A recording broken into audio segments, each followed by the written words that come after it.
अपने आप को कट्टर ईमानदार कहने वाले, जिनके पास 10, 15, 20 सेकंड का समय नहीं है राष्ट्रीय गान के लिए, उनके बारे में दिल्ली की जनता खुद फैसला करेगी आने वाले समय में।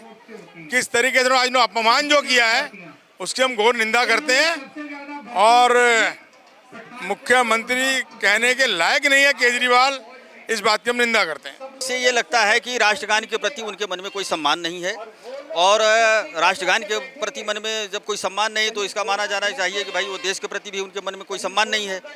उनके मन में राष्ट्रवाद की बात की तो बहुत दूर की बात है, अंश मात्र भी नहीं है। हाँ, राजनीतिक तौर पर वो राष्ट्रवाद की बात जरूर करते हैं। कट्टर देशभक्त हैं हम सब। कुछ न कुछ बहाने से वो भागेंगे ना, वो देश के अपमान करने में वो कहीं भी चूकते नहीं हैं। तो वो देश के जनता लायक वो केजरीवाल है नहीं, उनको गद्दी छोड़ देनी चाहिए। आज एक वीडियो मैम सोशल मीडिया पर बहुत तेजी से वायरल हो रहा है। बीजेपी दिल्ली ने उसको डाला है, तमाम बीजेपी के सांसदों ने उसको डाला है, जिसमें देखा जा रहा है एक कार्यक्रम में अरविंद केजरीवाल हैं।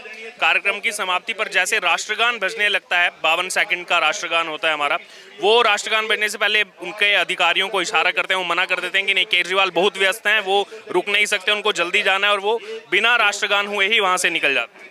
वो आईएएस ऑफिसर है ना, वो तो देश को आईएएस ऑफिसर बन के आए थे कि मैं देश को चलाऊंगा। तो देश के चलाने के लिए वो जिम्मेदारी लिए थे, वो देश चल नहीं पा रहा उनसे, तो कुछ न कुछ बहाने से वो भागेंगे ना। वो देश के अपमान करने में वो कहीं भी चूकते नहीं हैं। तो वो देश के जनता लायक वो केजरीवाल है नहीं, उनको गद्दी छोड़ देनी चाहिए। क्योंकि जितने भी झुग्गी झोपड़ी होते हैं वो बेचारा बहुत सीधे लोग होते हैं। अब सीधे लोग को आप जो भी कहेंगे वो सच मानेंगे। वो तो गरीब जान के बोले कि ये गरीब बंदा है, उनको क्या पता था कि आईएएस ऑफिसर आए हैं जो देश चलाने वाले हैं, वो आ करके पब्लिक को चलाने आ गए। तो वो तो इमोशनल करना और झूठे ड्रामे करने एक केजरीवाल का शुरू से नियम है। इस चीज़ को कैसे देखते हैं जो वो राष्ट्रगान छोड़ करके गए? दूसरी तरफ लगातार हर भाषण में, हर प्रेस कॉन्फ्रेंस में हम सुनते हैं वो कहते हैं हम तो कट्टर देशभक्त हैं, हम तो भगत सिंह के उस पर चलने वाले हैं, हम भगत सिंह की फौज हैं, हम महाराणा प्रताप के वंशज, ये लगातार आम आदमी पार्टी कहती है। ऐसा है, मैं क्या बोली, उनके लिए तो शब्द भी कम है। बाकी भैया आप बोलिए जरा। आप क्या कहना चाहेंगे? ये जो 52 सेकंड का राष्ट्रगान होता है और लोग ये भी सवाल उठा रहे हैं सोशल मीडिया पर कि एक भी विभाग नहीं रखा है आपने, कुछ नहीं, और ऐसे क्या वस्ते हैं? हम तो देख रहे हैं हर नेता से तो मिल रहे हैं आप जाकर के, 52 सेकंड नहीं रुक पाए राष्ट्रगान के लिए। देखो, ये 52 सेकंड जब राष्ट्रगान कहीं बजता है तो सड़क पे कोई रास्ते में कहीं खड़ा होता है, लोग वो भी खड़े हो जाते हैं, कोई बाइक चलाता वो भी खड़ा हो जाता है, कोई गाड़ी चलाता वो भी खड़ा हो जाता है। इससे ये लगता है कि राष्ट्रगान के प्रति उनके मन में कोई सम्मान नहीं है और राष्ट्रगान के प्रति मन में जब कोई सम्मान नहीं तो इसका माना जाना चाहिए कि भाई वो देश के प्रति भी उनके मन में कोई सम्मान नहीं है। अब वो भारतीय जनता पार्टी का विरोध करते करते, केंद्र सरकार का विरोध करते करते वो तो एंटी नेशनल बनते जा रहे हैं, कुछ भी बोल दे रहे हैं। तो 52 सेकंड ना रुक पाने का मतलब ये है कि वो जानबूझ के नहीं रुके। अब उनको लगा होगा कि इस बीच में कुछ लोग ऐसे हैं कि जिनको राष्ट्रगान नहीं पसंद आएगा, तो वो यही इसी को तो सेकुलर बनने की होड़ में लोग ये सब काम कर रहे हैं। सेकुलर का आपने जिक्र किया, ये राहुल गांधी वहाँ से भी कह रहे हैं, अभी कहा गया मुस्लिम लीग के लिए, जो उसी से मुस्लिम लीग से निकली है जब बंटवारा हुआ, देश का विभाजन हुआ, कि वो तो सेकुलर है, उसमें नॉन सेकुलर जैसा कुछ नहीं। ये कैसे एकदम से ये चुनाव 2024 चुनाव से पहले डिबेट चल पड़ी है? एक्चुअली क्या है ना कि वो लोग अपना एक जो धर्मनिरपेक्ष बनकर जो एक माइनॉरिटी का वोट है ना, उसके ध्रुवीकरण में लगे रहते हैं और उनकी इच्छा होती है कि अगर हम ये सब बोलेंगे तो वो ध्रुवीकरण होगा। लेकिन उनको ये समझना चाहिए कि सभी लोग उस माइंड के नहीं हैं। ऐसे एंटी नेशनल बनने से वोट नहीं बढ़ेगा। भले आपके साथ कुछ लोग सुर में सुर मिला दें, कुछ देश के अंदर देशद्रोही पैदा हो जाएं, मगर उससे कोई फ़ायदा नहीं होने वाला है। और एक कांग्रेस पार्टी राष्ट्रीय पार्टी है, उसे कम से कम अपना एक चरित्र ऐसा बनाना चाहिए कि वो प्योर देशभक्त है, उसे वोटों की कोई चिंता नहीं है, वो वोट के नज़रिए से कोई काम नहीं करती है। लेकिन वो समझ में नहीं आता, पता नहीं क्या क्या करते जा रहे हैं लोग। केंद्र सरकार का, मोदी जी का, बीजेपी का विरोध करते करते वो एंटी नेशनल बने जा रहे हैं लोग। इस आम आदमी पार्टी का जन्म जिस अन्ना आंदोलन से हुआ था, भ्रष्टाचारियों की पूरी लिस्ट दिखाई जाती थी, लालू यादव, शरद पवार का कोई स्विस बैंक अकाउंट भी केजरीवाल के पास था, ऐसे तमाम यहाँ पर कांग्रेस के भी नेताओं का भ्रष्टाचार वो उजागर करना जा रहे थे। फिर जो है माफ़ी भी मांगी।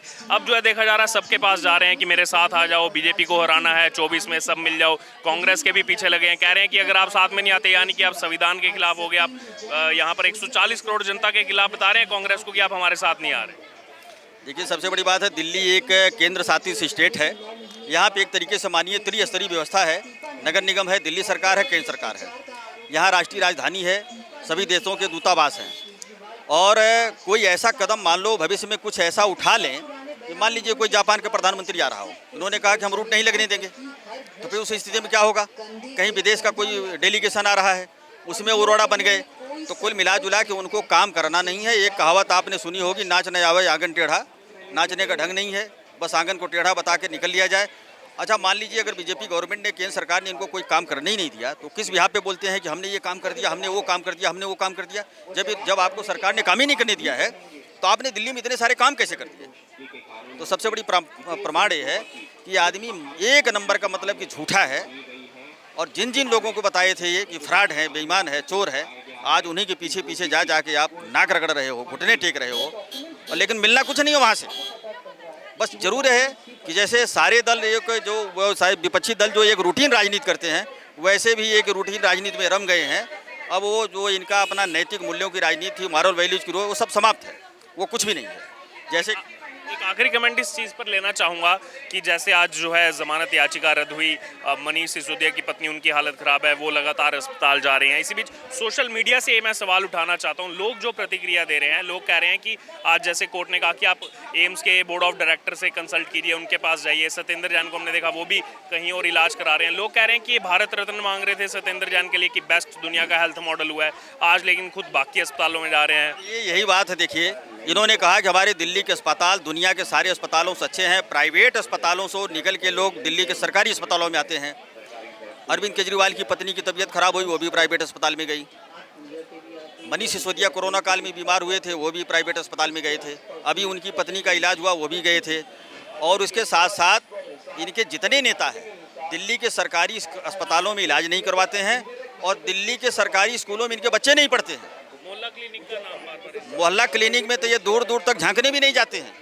ये इनका मतलब स्वास्थ्य और शिक्षा को लेके ही तो पूरे दुनिया में ढोल पीट रहे हैं।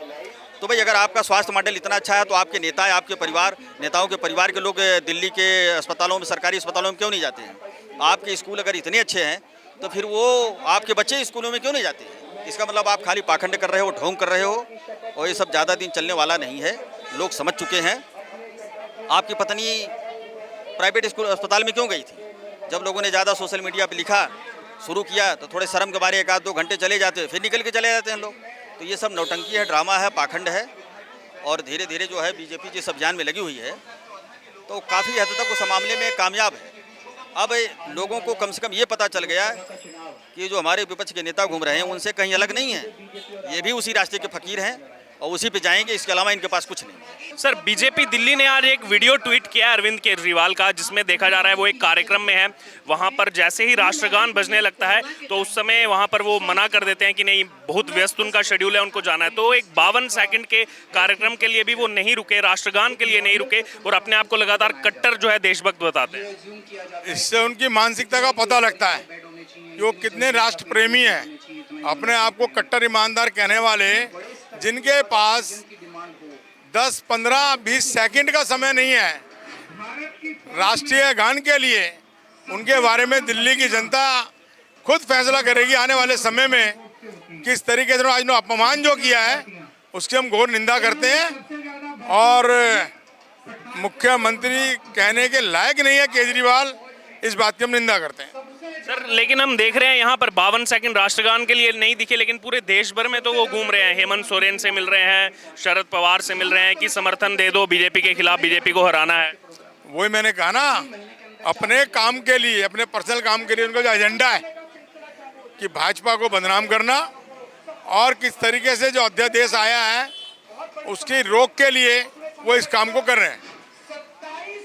सर आज जो बीजेपी दिल्ली ने वीडियो डाला है कि अरविंद केजरीवाल एक कार्यक्रम में शामिल थे, वहां पर जैसे राष्ट्रगान के लिए कहा जाता है कि अब राष्ट्रगान बजेगा, आप सभी अपने स्थान पर खड़े होइए, तो अरविंद केजरीवाल जो है वहां से चले जाते हैं कि नहीं बहुत व्यस्त उनका शेड्यूल है, 52 सेकंड भी वो जो है वहां पर नहीं रुकते। आपका क्या कहना है इस पर, क्यों वो नहीं रुके? कहा जा रहा है बहुत बिजी शेड्यूल है उनका। असल में क्या, अरविंद केजरीवाल की जो राजनीति है वो लोगों की भावनाओं के साथ खेलने की है। उनके मन में ना तो देश के प्रति कोई भावना है, ना दिल्ली के नागरिकों के प्रति की भावना है। जितना इन्होंने झूठ बोला है, वो केवल अगर झूठ सच की बात होती तो आदमी सहन भी कर लेता, लेकिन आप समझिए उन्होंने उन भावनाओं के साथ छल किया है। तो उनके मन में राष्ट्रवाद की बात की तो बहुत दूर की बात है, अंश मात्र भी नहीं है। हाँ, राजनीतिक तौर पर वो राष्ट्रवाद की बात जरूर करते हैं। कट्टर देशभक्त हैं हम सब, वो कहते हैं। वो क्या है, वो कट्टर देशभक्त का इस्तेमाल करते हैं शब्द। अब बताइए, कट्टर देशभक्ति बन लो आप, देशभक्त तो ढंग से बन नहीं पाए, कट्टर देशभक्त बनने की बात तो आप दूर ही रहने दो। राष्ट्रगान एक हमारे देश के अंदर एक ऐसी पद्धति है जहां हम अपने राष्ट्र को सम्मान देते हैं। आपके पास 55 सेकंड का सम्मान देने का समय तो है नहीं, लेकिन आपको सत्ता चाहिए, पूरे देश की सत्ता चाहिए, आपको प्रधानमंत्री बनना। अपने सभी विधायकों की तुलना स्वतंत्रता सेनानियों से करते हैं कि हम तो शहीद भगत सिंह के फॉलोअर हैं, हम शहीद भगत सिंह की तरह जो है वो प्राण त्याग देंगे, सूली पर चढ़ जाएंगे, ये तो कहते रहते हैं उसी सोच। पूरी दिल्ली को इंतजार है कि वो अपने पूरे विधायकों के साथ शहीद भगत सिंह बन जाएं और प्राण त्याग दें। दिल्ली वालों का भला हो जाएगा, देश का भला हो जाएगा।